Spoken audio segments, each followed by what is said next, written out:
Following Nebuchadnezzar's decree to worship the golden image, the stage is set for a confrontation between the kingdom of man and the kingdom of God.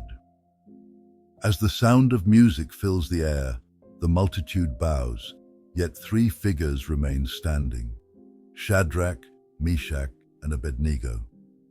This act of defiance does not go unnoticed, and in Daniel chapter 3, verses 8 through 18, the conflict intensifies. Certain Chaldeans seize the opportunity to accuse the Jews, specifically targeting Shadrach, Meshach, and Abed-Nego. Their accusation is clear. These men, O king, have not paid due regard to you. They do not serve your gods or worship the gold image which you have set up. This accusation is not merely an attack on three individuals, but an attack on their God, the one true God who commands exclusive worship and allegiance. Nebuchadnezzar, in a furious rage, summons Shadrach, Meshach, and Abed-Nego. He offers them a final chance to comply with his command. Is it true, Shadrach, Meshach, and Abed-Nego, that you do not serve my gods or worship the gold image which I have set up? Now, if you are ready at the time you hear the sound of the horn, flute, harp, lyre, and psaltery, in symphony with all kinds of music, and you fall down and worship the image which I have made, good. But if you do not worship, you shall be cast immediately into the midst of a burning fiery furnace. And who is the God who will deliver you from my hands? The king's ultimatum is clear: bow down or burn. Yet the response of these three men is a model of unwavering faith and courage.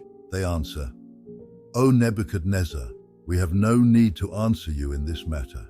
If that is the case, our God whom we serve is able to deliver us from the burning fiery furnace, and he will deliver us from your hand, O king. But if not, let it be known to you, O king, that we do not serve your gods, nor will we worship the gold image which you have set up. Here we witness the essence of true faith. These men do not presume upon God's deliverance, yet they stand firm in their refusal to compromise. Their confidence is not in their own strength, but in the sovereign power of God. Their stance echoes the words of Job chapter 13, verse 15. Though he slay me, yet will I trust him. This is the faith that conquers kingdoms, quenches the violence of fire, and obtains promises, as described in Hebrews chapter 11. The challenge they faced is no different from the one we face today. The idols of our age may not be golden statues, but they demand the same allegiance. Whether it be the idols of materialism, power, or social acceptance, the pressure to conform is relentless. Yet, the call to stand firm remains.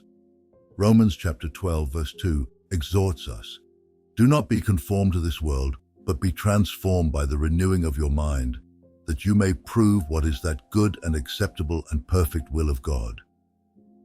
The question for us today is this: will we bow to the pressures of this world, or will we stand firm in our faith, even if it means facing the fiery furnace?